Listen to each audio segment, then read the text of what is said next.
Fellow Toastmasters, and most welcome guest Amy. It's wonderful to be here today. Sometimes in life, there comes a time where we just can't get what we want. Despite our best intentions, despite our goals, despite how we work towards it, sometimes the world is just against us, and fate would just have it that we can't get what we want. We fail to achieve our goals despite our best intentions. And with failure comes disappointment. We're frustrated at ourselves that we could have done better to achieve that goal. We're angry at the world, at others. Maybe they tried to stop us from achieving the goal. Maybe there's some hindrance in the world. And there's this overwhelming feeling of negative emotion when we can't get what we want. But there's one thing I want to tell you today, is that it's okay. It's okay. I have a brother. His name is not Bob, his name is Richard. Richard's my brother. He's a year older than me, and for the longest time when I was a kid, he was the person I looked up to. He was my hero.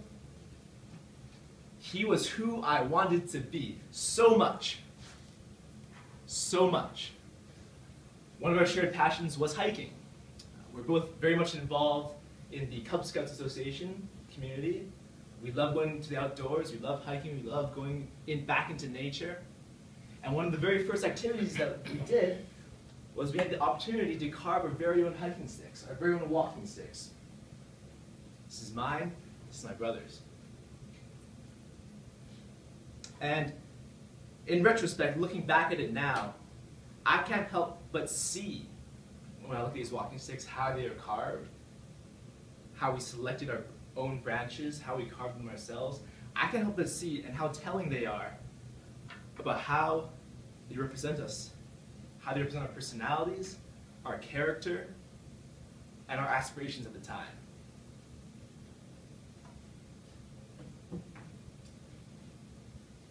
This was my brother's. It's perfect. The pinnacle of perfection is what I thought when I first saw it. Almost perfectly shaved. At the handle, all the notches are removed. The bark is all gone. Almost bleached white. It was a beautiful stick. And in very many ways, my brother was the same. He was strong, intelligent, smart, forthcoming. He was who I wanted to be. He was in the top of his class.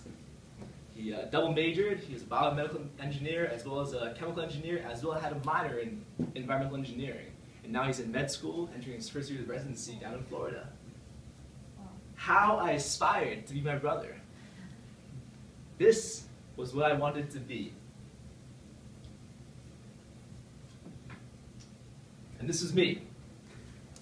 This was me. Roughshod, half done, not even complete, the bark is still on, notches everywhere, and even the part that I did skin, there's still bark. I was a work in progress, an incomplete product. I was, in many ways, an inferior version of my brother. But how I wanted to be him. How I wanted to be. And I tried my very hardest, as I was a kid, to be like my brother. I took the same classes as him. I aspired to have the same interests as him. We had the same group of friends. I want to be like my brother because when I saw my brother, I saw success. If I could be like my brother, I knew that I could define myself as successful in life. I love my brother, he's my hero, and I wanted to be him. But then there came that point when you're growing up, when you just realize that no matter my best intentions, no matter what I wanted to be, that I simply was not my brother. I simply could not be him.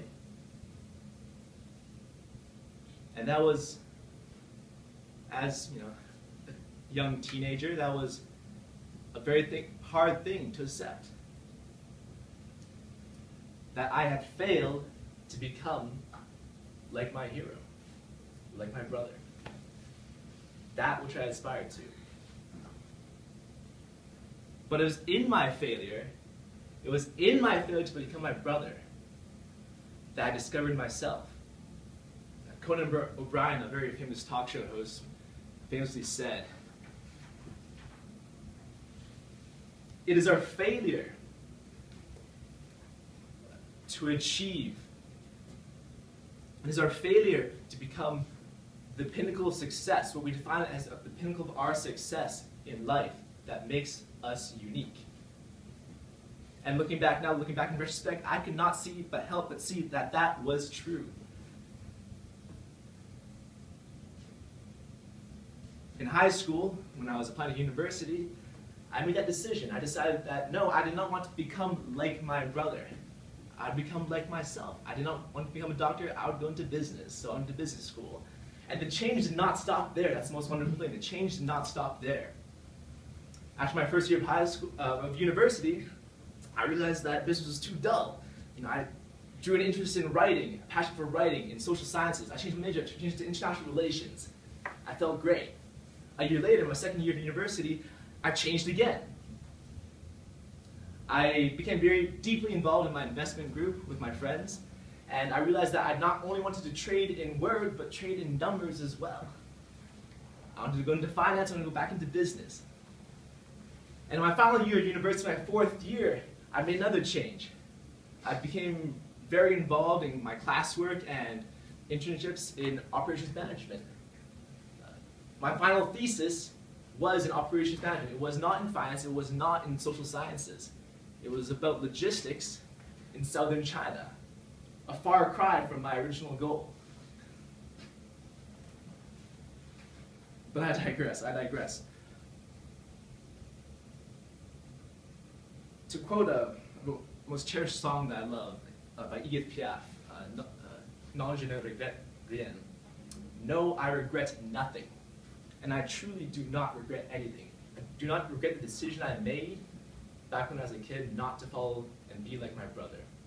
Because for all these years, these have been the best years of my life, the most exciting, and I cannot help but be proud of what I've become as an individual. Also, one of my favorite authors, and I paraphrase him, he said, "Only a fool walks into the future, walking backwards at the past." And I found this to be very true, but it is also very harrowing just to walk into the future blindly, without any support. So to add on to that, I like to say that even though we walk into the future bravely, not being reminiscent, not being held back by our past decisions or past failures, I urge you to remember this. Remember yourself. Remember all your notches, your ridges, all your imperfections that define you as a person. Define me as this walking stick. Take it, leverage it in your strength, and step forward. March on into whatever path you're flung upon by fate. Find new dreams, find new opportunities. Thank you very much.